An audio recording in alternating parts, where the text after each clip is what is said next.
Hello, I hope you're well. I thought I would come on here for a little chatter and natter about what I've been up to and what I've been making. So I'd love it if you joined me. First thing I wanted to say, actually, something I forgot to show was something that I don't have with me, but I do hopefully have some footage of it, is the quilt that I made for my little grandson that a few of you said we never did see that quilt. I did finish it, and I'll put some footage in here if I can. And that she sent me a picture of him the other day sitting playing on the quilt, which is just how I want it to be used. I just want it to be sort of dragged around and taken everywhere with him and used for story time, etc, etc. I don't know if you're going to be able to hear my little Labrador pup Willow Boo is by my feet. She's been quite badly behaved today, so we shall see how she goes. She's currently destroying toy 53. She had a big box of toys. Monty never really, we've had two lovely labs before that we've lost. Monty really didn't want to know about toys at all, or chasing a ball or anything. It was just treats. Archie was obsessed with his tennis ball or whatever he would football. Absolutely would sort of eschew any other toy you would give him if it wasn't ball shaped. Boo loves her toys, so if you bring in a toy, any kind of toy, she's absolutely delighted. And first of all, when she was quite young, we were saying, and she's not tearing them up or anything, it's brilliant. But she's now on you know, her destructive phase, and of toys only, but she's down to about 4 toys, one of which of course is a Kong, which is the only thing that ever seems to survive Labradors. So as long as she doesn't get bored with this toy, we should be fine. So anyway, I've finished that quilt and I loved it. I loved making it. I loved every little bit of it. It was the We Are Family quilt. I haven't even said that. It was the We Are Family quilt. I think it's Susan Smith, and it's lovely. I kind of adapted it a little bit. And yes, I'm going to make another little quilt now. I don't know what I'm going to do, but I quite like the idea of making one out of, I've said this before, out of all the old shirts that I cut up.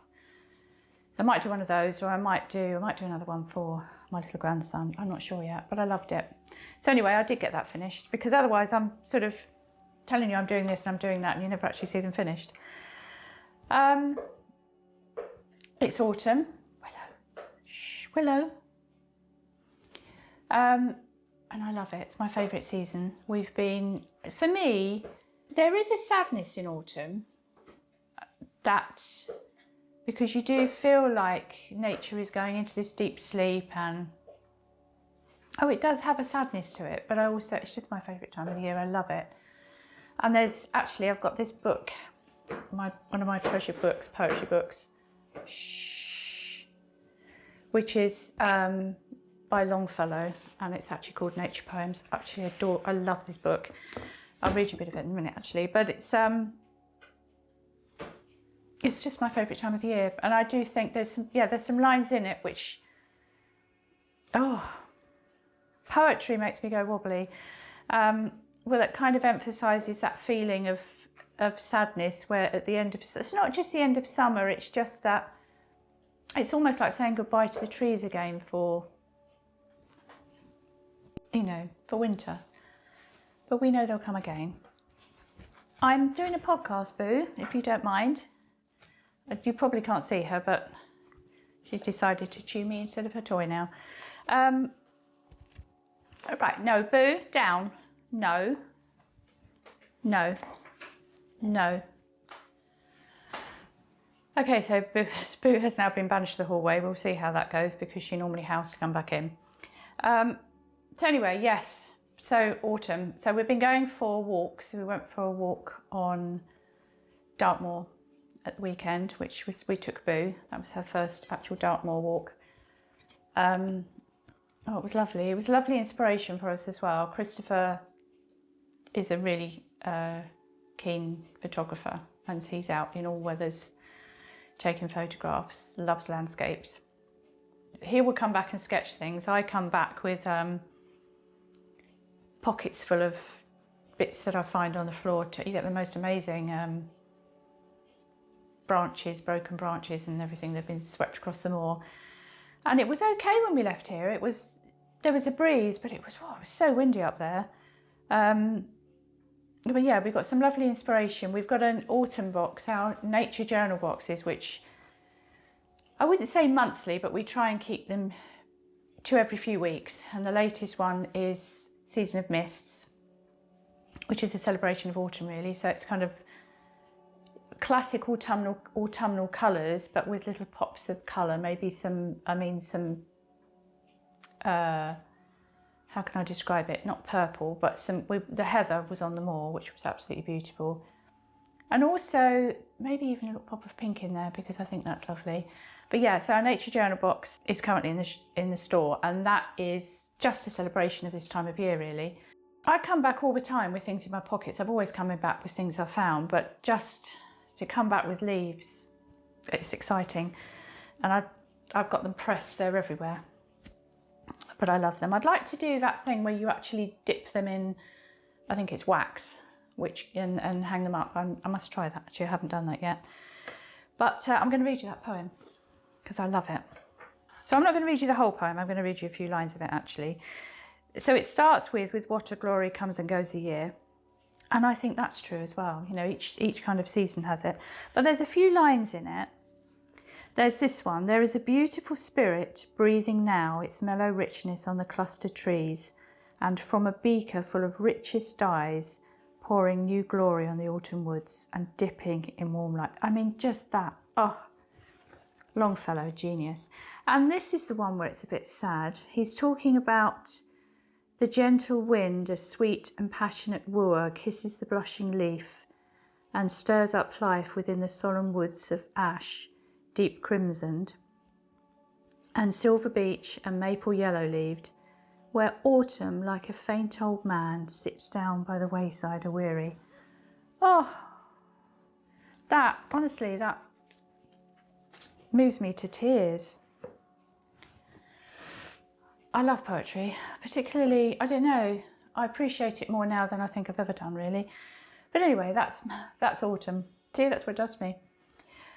I've also been continuing with my slow stitching. I've got sort of, as ever, 2 or 3 little bits on the go. I've got my nature journal slow stitching, which is, well, literally inspired by what I see around me month to month. But I like to embellish that with just scraps of fabric and trim and words and quotes and things like that. So that's an ongoing project. Oh, I've got a great idea for next year as well. And also the Selfish Chronicles Stitch Club.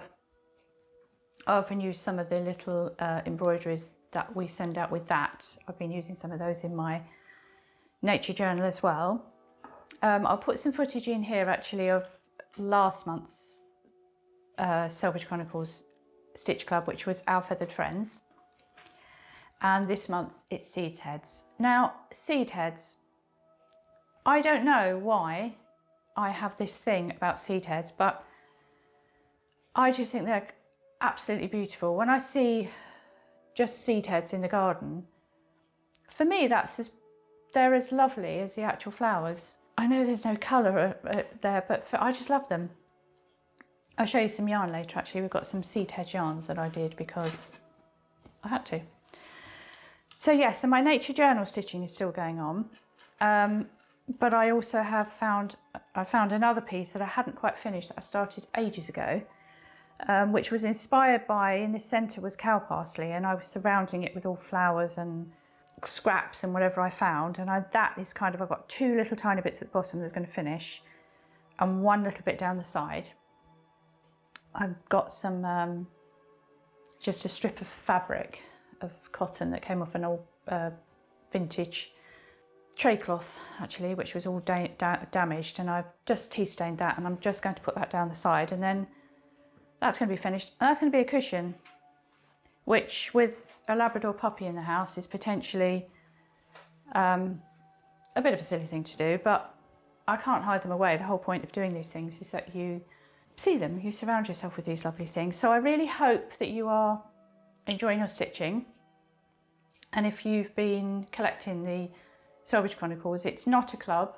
We call it a stitch club, but you just dip in and out. If you might want 1 month, might appeal to you. Seed heads, this month it's going to be sort of really mellow colours. So I've already got quite a few lovely things. I'll be putting it together in the next week or so. Lots of vintage fabrics, and it's sort of like ochres and ambers and browns and just lovely mellow colours, and kind of just reflecting seed heads. And there's some Indian block prints in there, there's some Liberty in there, some lovely vintage bits. Yeah, it's going to be lovely. So thank you for your support on that. I just love the fact that people are stitching literally all around the world. I love that. All with the same little few bits of fabric, all doing their own thing. A new thing that I want to do is sometimes I'll put little bits of embroidery on a top that I have. Tops that I have, I often will use embroidery or patches. I did one last week, actually. They're willow puppy teeth tears on my clothes, and I just fix them. I just put patches of my favourite fabric on, and sometimes I'll just stitch words. But I thought what I would do with a top like this, bear with, I'm just going to go and get my top. Sorry, I've left it over there. So it's actually not a top, it's a dress. It's one of my favourite little dresses, which I've had for a while now, and it was pre-loved when I bought it, and I adore it. It's got a pocket, must have pockets, pocket ripped off by Willow the other day, which I've got to fix. And while I was fixing it, I thought, you know, the beautiful account Embroidery Therapy, Christina, who does the most beautiful, delicate embroidery, and she often will put words on her and all lovely embroidery on her clothes.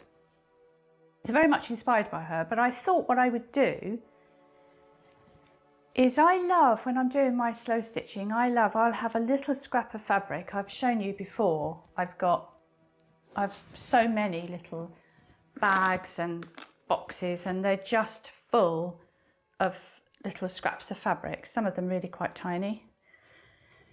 These are all vintage Liberty fabrics. They were, that I came across them, and they were what someone had used for clothing, and you could see where they'd cut a neck out or a sleeve, and they were just scraps left over from that.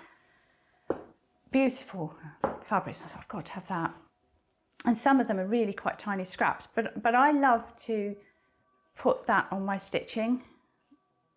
I just do. It's as important to do that for me as that. What I don't think it needs to have a main focus. I think scraps can be the focus. Anyway, what I'm trying to say is, what I thought I would do is, I don't tend to wear this out and about as much as I used to, because I realised actually it's really quite see-through.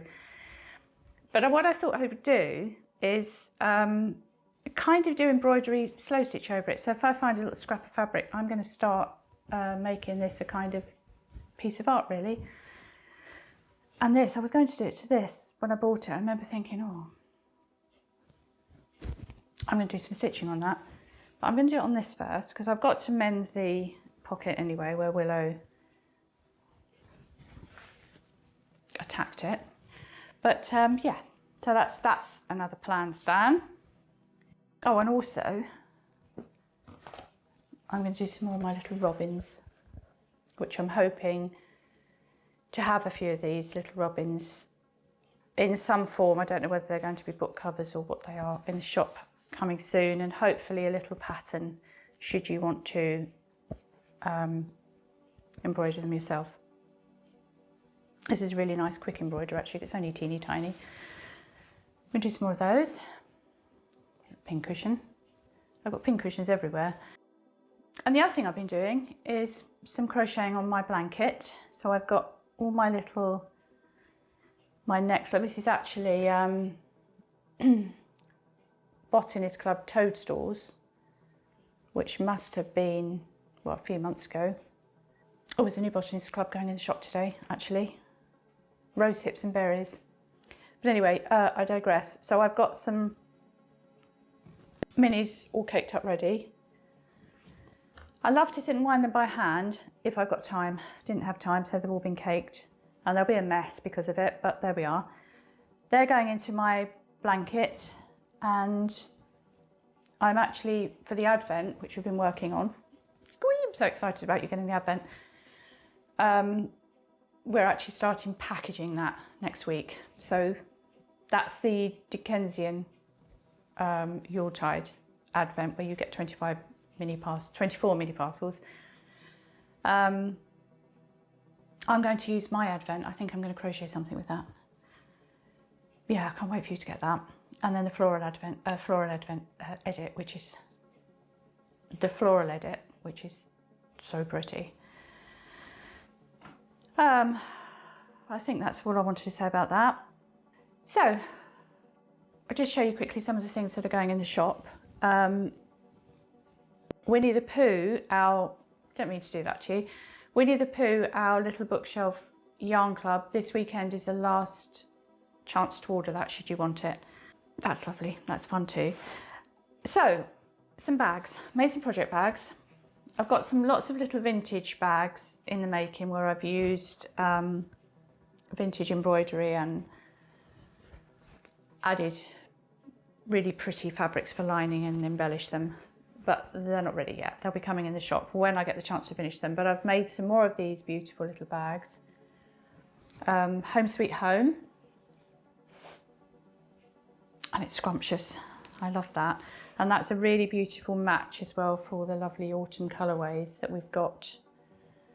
So the first one is poppy seed heads, which is just a reflection of the joy of the poppy. I love poppy seed heads, again, as much as I do the actual poppies, which is, I mean, some of the poppies we have, giant poppies, which are beautiful, softest pink.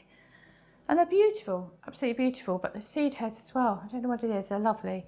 So we've got poppy seed heads, and we've got fallen rose petals, because we've got a little rambling rose that scrambles over our shed, and the petals, it's got beautiful rose hips on it, but the petals are just so beautiful, so delicate, so that inspired that colourway.